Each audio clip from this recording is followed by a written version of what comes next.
வணக்கம். மாநில செய்திகள் வாசிப்பவர் மிருதுலா.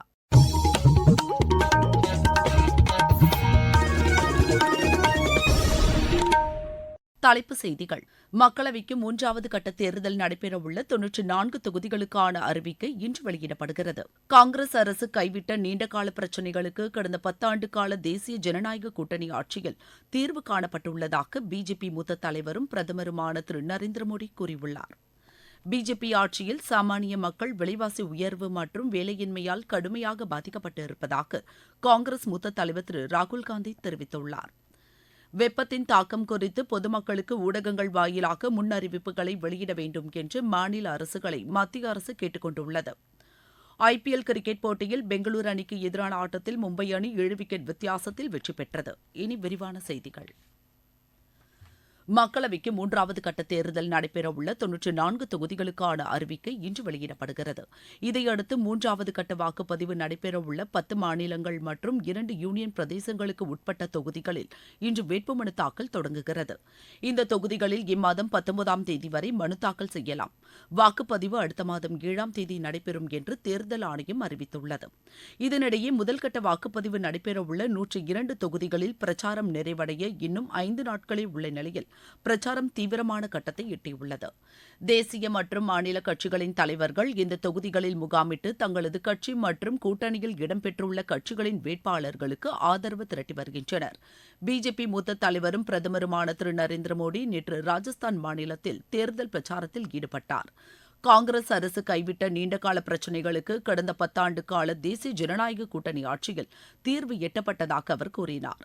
நாட்டிலிருந்து வறுமையை அகற்ற வேண்டும் என்று பல ஆண்டுகளுக்கு முன்பு காங்கிரஸ் கட்சி கூறிய போதிலும் அதற்கான நடவடிக்கைகளை அக்கட்சி எடுக்கவில்லை என்று குற்றம் சாட்டினார். ஆனால் பிஜேபி ஆட்சிக் காலத்தில் 25 கோடி மக்கள் வறுமையிலிருந்து விடுவிக்கப்பட்டதாக அவர் தெரிவித்தார். விவசாயிகள் வளம் பெற தேவையான நடவடிக்கைகளை எடுத்ததும் பிஜேபி தலைமையிலான அரசுதான் என்றும் அவர் குறிப்பிட்டார். ராஜஸ்தான் மாநிலத்தில் நேற்று பிரச்சாரம் மேற்கொண்ட காங்கிரஸ் மூத்த தலைவர் திரு ராகுல்காந்தி மத்தியில் பிஜேபி தலைமையிலான ஆட்சியில் பருப்பு, கோதுமை மாவு, எண்ணெய், பெட்ரோல், டீசல் உட்பட அனைத்து பொருட்களின் விலைகளும் பல மடங்கு உயர்ந்துவிட்டதாக குற்றம் சாட்டினார். இதன் காரணமாக பணவீக்கம் உயர்ந்தது என்றும் சாமானிய மக்கள் விலைவாசி உயர்வு மற்றும் வேலையின்மையால் கடுமையாக பாதிக்கப்பட்டு இருப்பதாகவும் அவர் தெரிவித்தார். காங்கிரஸ் ஆட்சிக்கு வந்தால் ஏழை குடும்பங்களைச் சேர்ந்த மகளிருக்கு ஆண்டுக்கு 1 லட்சம் ரூபாய் அல்லது மாதத்திற்கு 8,500 வழங்கப்படும் என்றும் இதன் மூலம் வறுமையை ஒழிக்க முடியும் என்றும் திரு ராகுல்காந்தி கூறினார்.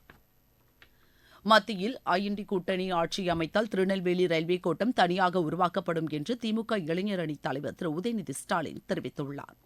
நெல்லையில் நேற்று பிரச்சாரம் மேற்கொண்ட அவர் சமையல் எரிவாயு விலையை மத்திய அரசு பல மடங்கு உயர்த்திவிட்டு தேர்தல் வருகிறது என்பதற்காக விலையை குறைத்ததாக குற்றம் சாட்டினார். மாநில அரசின் உரிமைகளை மீட்க திமுக பாடுபடும் என்றும் அவர் கூறினார். திருநெல்வேலி மாநகரில் போக்குவரத்து நெரிசலை போக்குவதற்கு தேவையான பாலங்கள் கட்டப்படும் என்றும் திரு உதயநிதி தெரிவித்தார். IND கூட்டணியில் உள்ள கட்சிகள் முரண்பாடான கொள்கைகளை கொண்ட கட்சிகள் என்று அஇஅதிமுக பொதுச் செயலாளர் திரு எடப்பாடி பழனிசாமி குற்றம் சாட்டியுள்ளார். திருவண்ணாமலை மாவட்டம் ஆரணியில் நேற்று நடைபெற்ற தேர்தல் பிரச்சாரக் கூட்டத்தில் பேசிய அவர் இம்மாவட்டத்தில் விவசாயமும் நெசவுத் தொழிலும் நலிவடைந்து விட்டதாக கூறினார். அஇஅதிமுக ஆட்சிக் காலத்தில் விவசாயிகள் கூட்டுறவு வங்கிகளில் வாங்கிய கடன்கள் 2 முறை தள்ளுபடி செய்யப்பட்டதாகவும் தேவையான அளவுக்கு பயிர்க்கடன்கள் வழங்கப்பட்டதாகவும் திரு எடப்பாடி பழனிசாமி தெரிவித்தார். நீங்கள் கேட்டுக்கொண்டிருப்பது மாநில செய்தி அறிக்கை. நாட்டுக்காக நீங்க ஓட்டு போட வாங்க, ஓட்டுக்காக நாட்டை நீங்க வீணடிக்காதீங்க. அப்படி போடு, ஓட்டு போடு. அப்படி இப்படி இப்படி அப்படி அப்படி இப்படி இப்படி அப்படி போடு போடு போடு போடு போடு போடு போடு போடு போடு ஓட்டு போடு. ஓட்டு போட வாங்க மக்கா, நாடு மேலும் வளர வாங்க மக்கா. ஓட்டு போட வாங்க மக்கா, நாடு மேலும் வளர வாங்க மக்கா. இனி தேர்தல் களம்.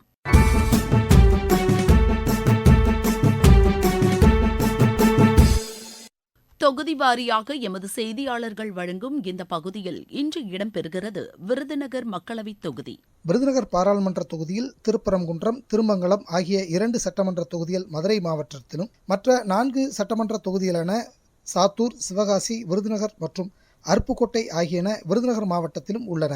இந்த 6 சட்டமன்ற தொகுதிகளில் மொத்த வாக்காளர்களில் ஆண் வாக்காளர்கள் 7,28,158 பேரும், பெண் வாக்காளர்கள் 7,63,335 பேரும், மூன்றாம் பாலினத்தவர் 202 பேர் என மொத்தம் 14,91,695 பேர் வாக்காளர்களாக உள்ளனர். கடந்த முறை காங்கிரஸ் கட்சி சார்பில் போட்டியிட்டு வெற்றி பெற்ற மாணிக்கம் தாகூர், பாஜக சார்பில் ராதிகா சரத்குமார், தேமுதிக சார்பில் மறைந்த நடிகர் விஜயகாந்த் மகன் விஜயபிரபாகரன் உள்ளிட்ட 27 வேட்பாளர்கள் களத்தில் உள்ளனர். இந்நிலையில் தேர்தல் நடத்தும் அலுவலரும் மாவட்ட ஆட்சியருமான ஜெயசீலன் தலைமையில் மாவட்டம் முழுவதும் 100% வாக்குப்பதிவை வலியுறுத்தி பல்வேறு விழிப்புணர்வு நிகழ்ச்சிகளும், என் வாக்கு விற்பனைக்கு அல்ல என்ற தலைப்பில் கையெழுத்து இயக்கம் மற்றும் உறுதிமொழியும் எடுக்கப்பட்டு வருகிறது.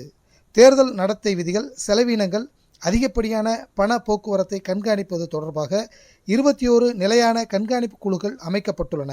விருதுநகர் செய்தியாளர் தா. கமலக்கண்ணன். நாடு முழுவதும் முதல் முறை வாக்காளர்களை ஊக்குவிக்கும் வகையில் தேர்தல் ஆணையம் பல்வேறு விழிப்புணர்வு நிகழ்ச்சிகளை மேற்கொண்டு வருகிறது. தமிழகத்திலும் இதற்கான விழிப்புணர்வு நிகழ்ச்சிகள் முழுவீச்சில் நடைபெற்று வருகின்றன. திருப்பத்தூர் மாவட்டத்தில் நடைபெற்ற நிகழ்ச்சியில் பங்கேற்ற முதல் முறை வாக்காளர் நாட்டின் எதிர்கால வளர்ச்சிக்காக கட்டாயம் வாக்களிப்போம் என்று உறுதியேற்பதாக கூறினார். என் பேர் உமா மகேஸ்வரி. நான் BCA செகண்ட் இயர் அரசு கலை மற்றும் அறிவியல் கல்லூரி திருப்பத்தூர்ல படிக்கிறேன். நான் இந்த காலேஜோட எலக்ட்ரல் லிட்ரஸி கிளப்போட அம்பாசிடர். இதுதான் என்னோட ஃபர்ஸ்ட் வாக்கு. அது கரெக்டான பிரதிநிதிக்கு வாக்களிப்பு அப்படின்னு உறுதி அளிக்கிறேன். எங்களோட கோரிக்கைகள் எல்லாம் அடுத்த 5 வருஷத்துக்கு சரியான இடத்துல மத்திய அரசு கிட்ட போய் சேரும்படி நாங்க வாக்களிப்போம். அதே போல எங்க வாக்கு விற்பனைக்கு இருக்காது அப்படின்றதுலயும் நாங்க உறுதி அளிக்கிறோம். நாடு முழுவதும் அதிகரித்து வரும் வெப்பத்திலிருந்து மக்களை பாதுகாக்க மேற்கொள்ள வேண்டிய நடவடிக்கைகள் குறித்து பிரதமர் திரு நரேந்திர மோடி நேற்று ஆய்வு மேற்கொண்டார். இந்த கூட்டத்தில் இம்மாதம் ஜூன் மாதம் வரை வானிலை முன்னறிவிப்புகளை பிரதமருக்கு அதிகாரிகள் விளக்கினர். நாட்டின் மத்திய பகுதியிலும் மேற்கு பகுதியிலும் இயல்புக்கு அதிகமாக வெப்பத்தின் தாக்கம் இருக்கும் என்று வானிலை ஆய்வு மையம் தெரிவித்துள்ளதை அதிகாரிகள் எடுத்துரைத்தனர். எனவே கோடைக்காலத்தில் மக்களுக்கு தேவையான அத்தியாவசிய மருந்துகள், உப்பு கரைச்சல் தண்ணீர் உள்ளிட்ட அடிப்படை வசதிகளை செய்து தர வேண்டும் என்று பிரதமர் அதிகாரிகளுக்கு அறிவுறுத்தினார். வெப்பத்தின் தாக்கம் குறித்து தொலைக்காட்சி, வானொலி மற்றும் சமூக ஊடகங்களில் அந்தந்த மாநில மொழிகளில் முன்னறிவிப்புகளை வெளியிட வேண்டும் என்றும் அவர் கேட்டுக் கொண்டார். இந்த பணிகளை மத்திய, மாநில மற்றும் மாவட்ட அளவிலான அரசு நிர்வாகங்கள் இணைந்து மேற்கொள்ள வேண்டியது அவசியம் என்றும் திரு நரேந்திர மோடி குறிப்பிட்டார். இருவரி செய்திகள். போரினால் பாதிக்கப்பட்ட காசா பகுதியில் பாலஸ்தீன மக்களுக்கு உணவுப் பொருட்கள் கிடைப்பதை இஸ்ரேல் உறுதி செய்ய வேண்டும் என்று சர்வதேச நீதிமன்றம் உத்தரவிட்டுள்ளது. இந்தியாவுக்கான பிரிட்டனின் புதிய ஹை கமிஷனராக திருமதி லிண்டி கேமரான் நியமிக்கப்பட்டுள்ளார். நேபாளத்தில் நீர்மின் திட்டம் உள்ளிட்ட துறைகளில் முதலீடு செய்ய முன்வருமாறு இந்திய வர்த்தகர்களுக்கு அந்நாட்டு அரசு அழைப்பு விடுத்துள்ளது. இந்திய மக்கள் விடுதலை முன்னணி என்ற தீவிரவாத அமைப்பை மீண்டும் ஏற்படுத்த முயன்றதாக ஒருவரை ஜார்க்கண்டில் தேசிய புலனாய்வு முகமை கைது செய்துள்ளது. காஷ்மீர் பள்ளத்தாக்கில் தடை செய்யப்பட்ட லஷ்கர்-இ தொய்பா தீவிரவாத அமைப்புடன் தொடர்பு வைத்திருந்ததாக 3 பேரை பாதுகாப்பு படையினர் கைது செய்துள்ளனர். புதுக்கோட்டை மாவட்டத்தில் தேர்தல் நுண்பார்வையாளர்களுக்கான பயிற்சி வகுப்பு நேற்று நடைபெற்றது. நீலகிரி மாவட்டம் கூடலூரில் ஒரு வீட்டில் பணம் பதுக்கி வைக்கப்பட்டிருந்ததாக வந்த தகவலை அடுத்து வருமான வரித்துறையினர் நேற்று சோதனை மேற்கொண்டனர். தென்காசி மாவட்டத்தில் மேற்கு தொடர்ச்சி மலையையொட்டியுள்ள பகுதிகளில் வெயில் வாட்டி வந்த நிலையில் நேற்று மாலை அம்மாவட்டத்தின் பல பகுதிகளில் மழை பெய்ததை அடுத்து வெப்பம் தணிந்து இதமான சூழல் நிலவியது. விளையாட்டுச் செய்திகள். IPL கிரிக்கெட் போட்டியில் நேற்று நடைபெற்ற பெங்களூரு அணிக்கு எதிரான ஆட்டத்தில் மும்பை அணி 7 விக்கெட் வித்தியாசத்தில் வெற்றி பெற்றது. மும்பையில் நடைபெற்ற இப்போட்டியில் முதலில் ஆடிய பெங்களூரு அணி நிர்ணயிக்கப்பட்ட 20 ஓவரில் 8 விக்கெட் இழப்பிற்கு 196 ரன் எடுத்தது. 197 ரன் எடுத்தால் வெற்றி என்ற இலக்குடன் களமிறங்கிய மும்பை அணி 15.3 ஓவரிலேயே 3 விக்கெட் மட்டுமே இழந்து வெற்றி இலக்கை எட்டியது. ISL கால்பந்து போட்டியில் நாக் அவுட் சுற்றுப் போட்டிகள் இம்மாதம் 19, 20 தேதிகளில் நடைபெறவுள்ளது. அரையிறுதி ஆட்டங்கள் இம்மாதம் 23ஆம் தேதி தொடங்கும் என அறிவிக்கப்பட்டுள்ளது. இறுதிப் போட்டி அடுத்த மாதம் 4ஆம் தேதி நடைபெறுகிறது. மீண்டும் தலைப்புச் செய்திகள். மக்களவைக்கு 3வது கட்ட தேர்தல் நடைபெறவுள்ள 94 தொகுதிகளுக்கான அறிவிக்கை இன்று வெளியிடப்படுகிறது.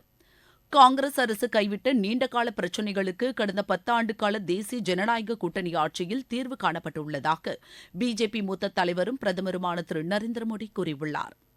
பிஜேபி ஆட்சியில் சாமானிய மக்கள் விலைவாசி உயர்வு மற்றும் வேலையின்மையால் கடுமையாக பாதிக்கப்பட்டிருப்பதாக காங்கிரஸ் மூத்த தலைவர் திரு ராகுல்காந்தி தெரிவித்துள்ளார். வெப்பத்தின் தாக்கம் குறித்து பொதுமக்களுக்கு ஊடகங்கள் வாயிலாக முன்னறிவிப்புகளை வெளியிட வேண்டும் என்று மாநில அரசுகளை மத்திய அரசு கேட்டுக் கொண்டுள்ளது. IPL கிரிக்கெட் போட்டியில் பெங்களூரு அணிக்கு எதிரான ஆட்டத்தில் மும்பை அணி 7 விக்கெட் வித்தியாசத்தில் வெற்றி பெற்றது. இத்துடன் இந்த செய்தி அறிக்கை நிறைவு பெற்றது.